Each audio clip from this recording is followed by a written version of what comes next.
Hey, welcome back to another edition of Bayview's 5 on 5. I'm Pastor Ian, looking at where we've come from over the past 5 years and where we're heading.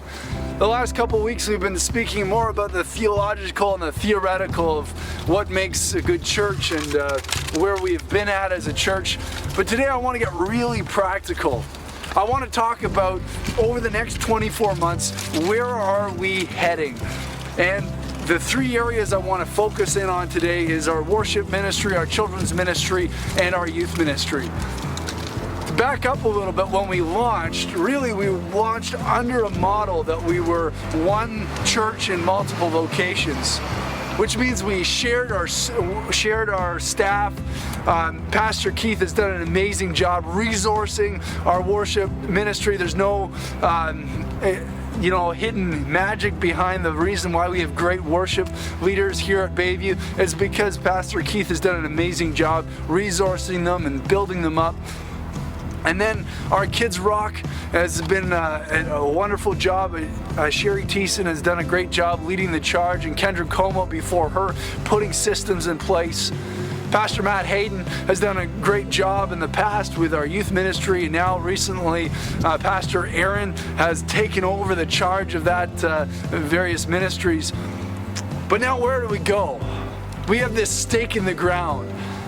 July 1st, 2015, we're making a shift.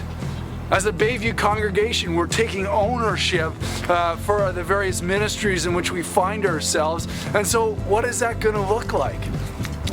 Well, on a really practical level, it is our desire, as funds become available and as the budget permits, we'd like to hire a part-time worship person to help lead our worship teams. And so in their kind of capacity of hours, they might not be leading worship every Sunday, but they'll be there to support and resource and to work with those that are on the ground already here at Bayview. The other thing that we're hoping to do is to hire somebody to help look after our Kids Rock ministry.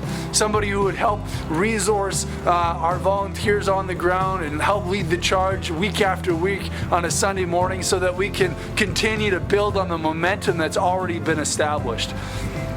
And the other piece of it is looking at the youth ministry.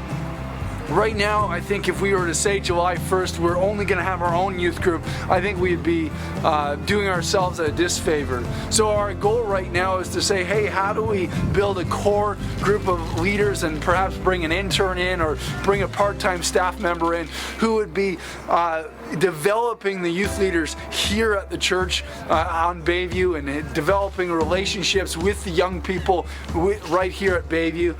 And then connecting in on a Wednesday night and connecting in on a Friday night and working with Pastor Aaron. So we'd still have a one youth group, but yet we would have resources in place for ministry and relationships to be formed right here on the Bayview corridor. Some people have always asked me, what's broken? Why are we doing this? And really the answer is not to say things are broken. Actually, things have been working quite well. But it's making strategic changes, making strategic shifts so that we can resource and build for tomorrow. Making changes today for tomorrow. God bless you. Until next time, on Bayview's 5 at 5, I'm Pastor Ian, signing out.